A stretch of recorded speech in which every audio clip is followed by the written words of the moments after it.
안녕하세요. 강희경 전도사입니다. 우리는 현재 계절의 여왕 5월의 중심을 지나고 있습니다. 숫자 5는 우리말로 다섯이지요. 다섯은 닫고 서다라는 뜻으로 어두운 지하의 삶을 닫고 밝은 지상으로 솟아나는 새싹의 돋움을 말한다고 합니다. 온갖 꽃이 피어나고 생명이 약동하는 5월에 하나님께 감사하며 가족, 친지들과 따뜻한 마음을 나눈다면 더욱 아름다운 5월이 되리라 믿습니다. 5월 14일 주일 날마다 말씀과 함께는 열왕기하 15장 1에서 7절을 중심으로 교훈을 얻고자 합니다. 오늘 본문은 유다 제10대 왕 아사랴 곧 우시야에 대한 기록으로 역대하 26장 1에서 23절에도 소개되고 있습니다.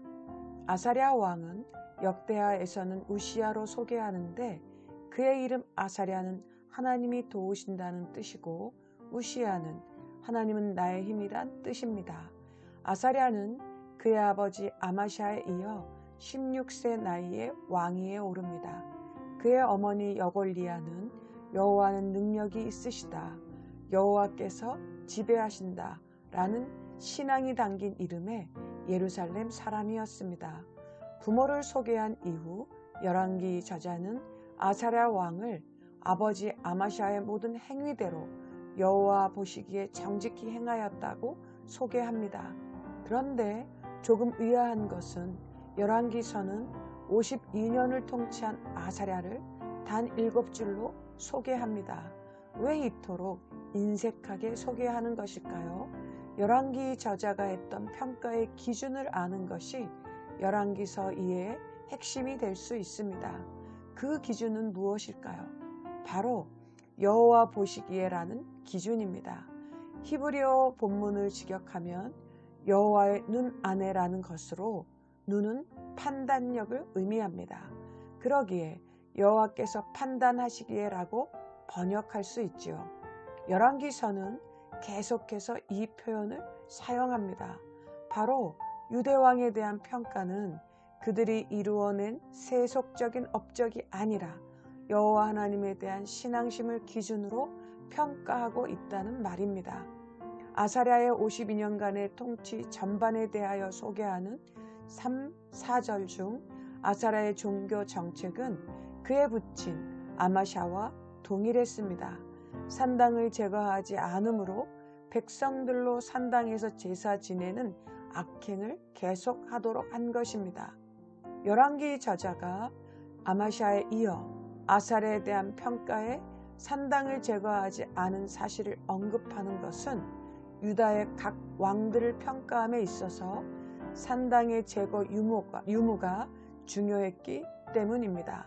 그런데 아사랴에 대한 언급이 급격하게 반전을 보입니다. 5절입니다. 여호와께서 왕을 치셨고 그가 죽는 날까지 나병 환자가 되어 별궁에 거하게 되고 그의 아들 요담이 섭정하게 된 것이라 말씀합니다. 성경은 이 반전의 삶을 아주 간략하게 여호와께서 왕을 치셨으므로 라고 말합니다. 너무도 갑작스러운 반전을 어떻게 설명할 수 있을까요? 우리는 그 실마리를 역대하 26장 2에서 16절에서 찾을 수 있습니다. 아사랴는 이방 나라와의 전쟁에서 승리하여 많은 영토를 확보하였고 주변 나라를 두렵게 만들었습니다. 그러나 그는 자신의 능력과 힘으로 된 것인 양 교만에 빠지고 말았습니다. 16절입니다. 그가 강성하여짐에 그의 마음이 교만하여 악을 행하여 그의 하나님 여호와께 범죄하되 곧 여호와의 성전에 들어가서 향단에 분향하려 한지라. 아사랴는 북이스라엘의 여로보암 2세와 동시대 인물이면서 뛰어난 정치가요 전략가였습니다. 그는 남유다를 정치와 경제의 강자로 부상시켰습니다. 그는 한때 하나님 앞에서 정직히 행하였다는 평가도 받았습니다. 하지만 그의 마지막은 어떠합니까? 나병 환자가 되어 별궁에 머물러야 했습니다. 왜 그렇게 되었습니까? 바로 그가 하나님 앞에서 교만하여 범죄했기 때문입니다. 아무리 화려하고 부유한 삶을 누릴지라도 하나님 앞에 교만해지고 범죄하면 순식간에 몰락할 수 있는 것이 우리의 모습이고 우리의 실존입니다. 아사랴는 우리에게 이 사실을 확실하게 배우도록 합니다. 하나님의 은혜를 망각하는 순간 가장 처참한 삶의 웅덩이에 빠지게 된다는 사실을 기억해야 합니다. 교만과 범죄의 나락에 빠지는 것은 아사랴의 문제만이 아닙니다. 주님께서 날마다 순간마다 우리를 은혜로 붙잡아 주시지 않으면 우리도 아사랴처럼 교만하여 넘어질 수밖에 없는 존재가 됩니다. 그렇다면 아사랴 왕이 그의 집권 초반을 여호와 앞에 선하게 보낼 수 있었던 이유는 무엇일까요? 왜 후반에 그가 교만에 빠지게 되었을까요? 그에게는 좋은 참모가 있었습니다. 바로 선지자 스가랴입니다. 역대하 25장 5절은 스가랴를 하나님의 묵시를 밝히 아는 자였다고 합니다. 그러기에 스가랴의 사는 날에 하나님을 구하였고 저가 여호와를 구할 동안에는 하나님이 아사랴를 형통케 하셨다고 평가합니다. 이 말씀을 통해 우리가 배워야 할 교훈은 무엇일까요? 우리의 중심이 언제나 하나님을 향해 있어야 한다는 사실을 배워야 합니다. 뿐만 아니라 우리의 삶을 하나님께로 선하게 인도할 수 있는 멘토가 필요하다는 사실도 배워야 합니다. 영적 안내자를 잘 만나는 것이 우리에게는 필요합니다. 사랑하는 시은서교회 성도 여러분, 여러분은 겸손하게 하나님의 말씀을 순종하는 삶을 살고 계십니까? 그렇게 살아가도록 영적 멘토나 지도자와 관계를 맺고 계십니까? 홀로 신앙생활을 하는 것은 결코 쉽지 않습니다.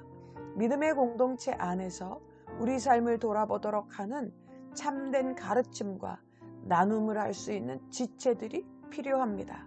교만에 빠지지 않도록, 여호와께 범죄하지 않도록 날마다 은혜 안에서 거하는 우리가 되어야 하며, 그렇게 기도해야 되며 좋은 만남을 가지고 함께 신앙생활을 해야 합니다. 기도하겠습니다. 하나님 아버지, 우리의 삶이 시작과 가정 그리고 끝까지 겸손하게 하나님을 사랑하고 하나님의 뜻대로 순종하는 삶이 되게 은혜를 베풀어 주시옵소서. 예수님의 이름으로 기도합니다. 아멘.